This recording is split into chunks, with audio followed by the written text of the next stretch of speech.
former President Donald Trump.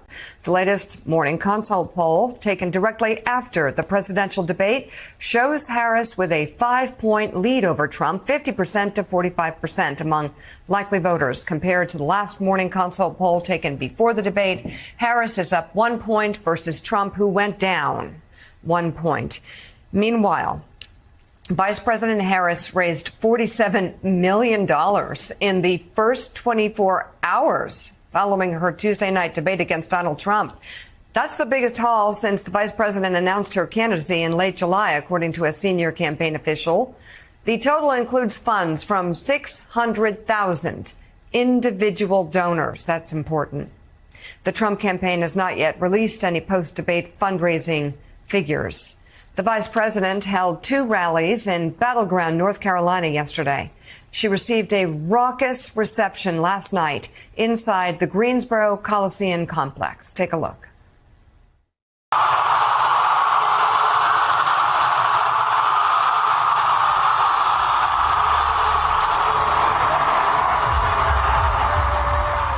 That was the roar from the 17,000-person crowd when she took the stage.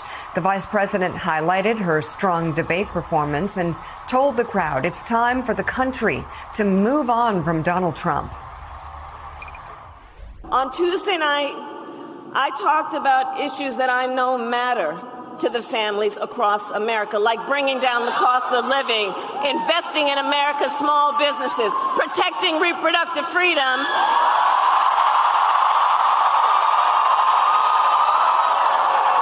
and keeping our nation safe and secure. But that's not what we heard from Donald Trump. Instead, and I called it at the beginning of the debate, it was the same old show. Same old tired playbook we've heard for years, with no plan for how he would address the needs of the American people. Well, folks, look, it's time to turn the page.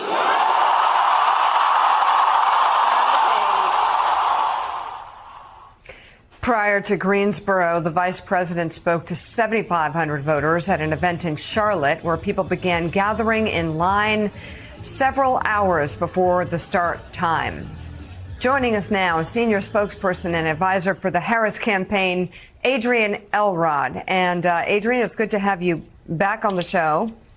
I just want to get your response to Donald Trump when he was announcing that I guess there's going to be no more debates. That was really quick, like, woo, 2 days later, no debates, not doing it.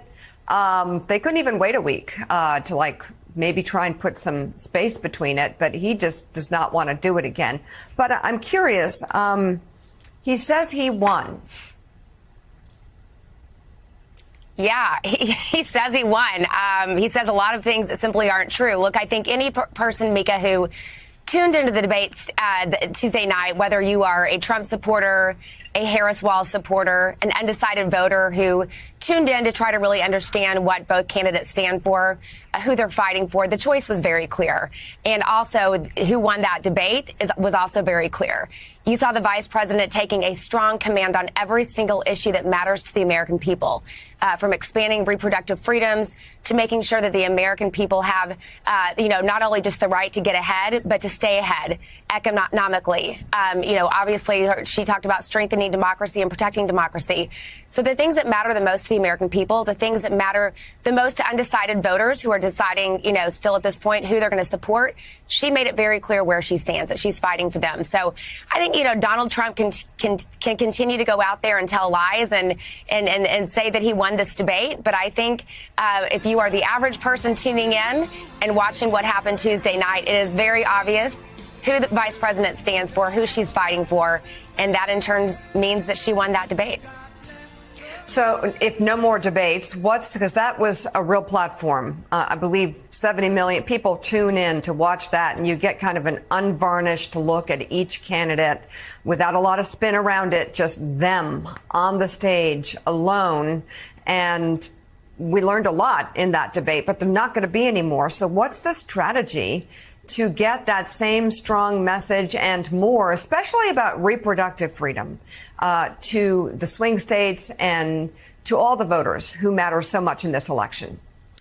Well, you just played a clip of her in Greensboro, which she had, I think, well over 10,000 people at that rally. I mean, that's what she's doing. She's taking her message directly to the American people.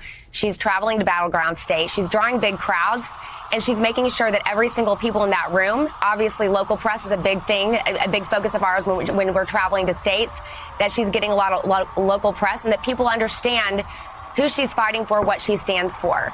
The thing that I think is really important too, Mika, and we've talked about this on the show before, is when you see these big crowds at some of these events that she's doing, those crowds are then turning around. They're making small dollar donations to our campaign. You just announced that we raised $47 million from 600,000 donors in the 24 hours after the debate, which is for a substantial amount of money.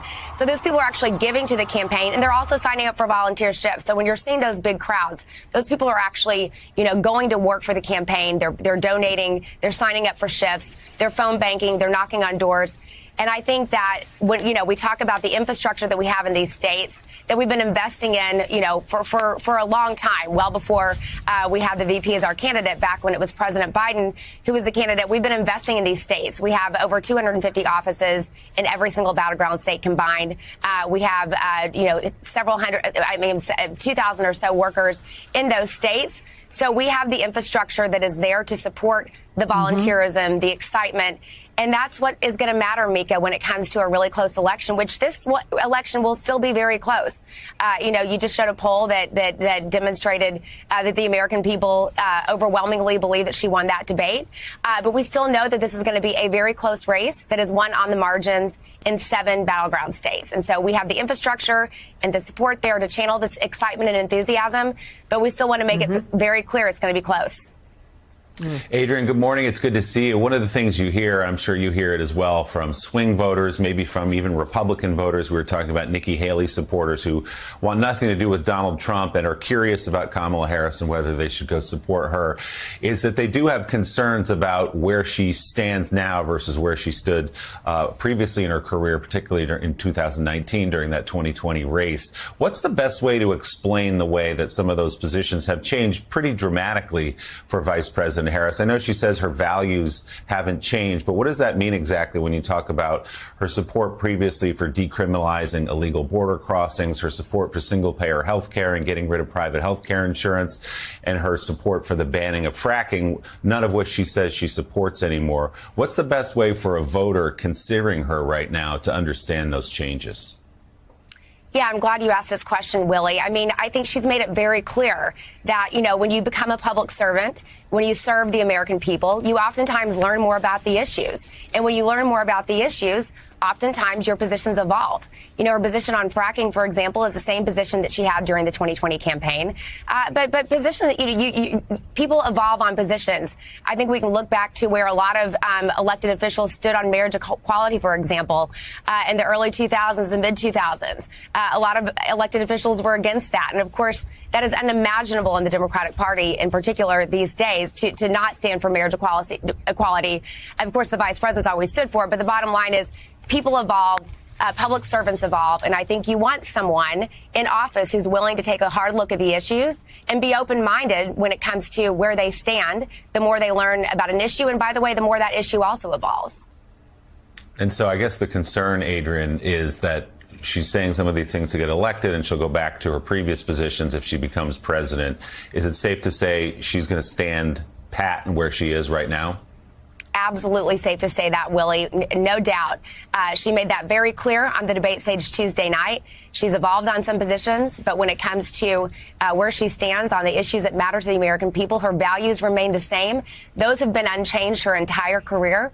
When she was a prosecutor, when she was Attorney General of California, when she was United States Senator, and obviously as Vice President. She is the most prepared, most qualified to be the President of the United States, and she has made it very clear where her values stand. And I think if you are anyone who tuned into that debate, even if you were a Trump supporter, I think it's really hard to look at that debate and say, you know what, I don't know who she's fighting for, me or herself. It's very clear who she's fighting for, and that's the American people. She's putting their priorities first, and that came across very clearly on the debate stage on Tuesday night.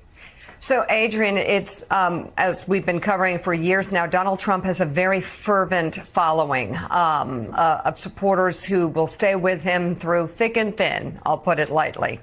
But what's your message to those voters, some who may have been a little rocked for the first time when he made that comment about dogs and cats, and that was easily Googled to be I'm just wondering, is there an opportunity to speak to Trump supporters and to say, look, we're offering you something different? And what would that be? Yeah, I mean, first of all, Mika, I think it was John Meacham who said this on either your show or on MSNBC recently, where he basically said, would you trust somebody who, made these dog-eating comments with the nuclear codes of this country? I mean, I think that really encapsulates where we stand and where a lot of voters stood. And the way that we've approached this, the way that she's approached this, looking at Trump with this weird look, like, I don't know what you're talking about. I don't really understand what that means. But again, then pivoting her message back to fighting for the American people, making it very clear what her plan is to lower costs for families, making it very clear what her plan is to expand reproductive freedom, and then drawing that contrast with Trump. The fact that no matter what he tries to do, he stands with Project 2025. A lot of people who used to work for him helped craft that policy. What would Project 2025, the blueprint, look like if it was actually implemented into law? So that was a contrast that you heard loud and clear on the debate stage on Tuesday night from the vice president, while also laying out her own vision. And I think, look, she made it very clear.